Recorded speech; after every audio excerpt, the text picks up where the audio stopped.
ఏముందా గవర్నమెంట్ వచ్చాక నీళ్ళు లేవా నిధులు లేవా రైతు బంధు లేదా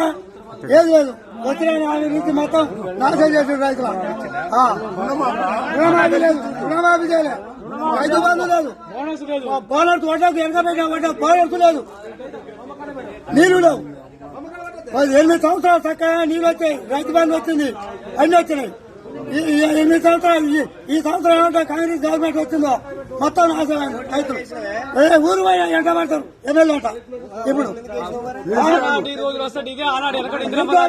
మర్చిపోవడానికి ప్రభుత్వం మారితే కదా ఏమైనా చేస్తారో అని ప్రభుత్వం మారితే ఏదైనా నిధులు పెట్టింది కదా అన్ని వాదానాలు ఇచ్చాడు సరే అమలు చేస్తాయని రైతులు కూలీలు ఎవరైనా నమ్మి ఓట్లేసారు మళ్ళీ ఓటు మళ్ళా చెప్పు తీసుకొని వాడే కొట్టుకోవాలి ఓటు వేసుకున్నాడు ఇలా అంతా తప్ప ఏం లేదు ఇక రైతు ఏం చేయాలి గోడుగోడు వేసే పరిస్థితి ఒక మా నూతనకల్లో 100 బోర్లు వేసి ఇవ్వాలి మా ఉత్తరవాదం కాలు వేరేకే ఇవాళ తుర్యాపేటకు ఇవాళ ఏది మన మోత మండలం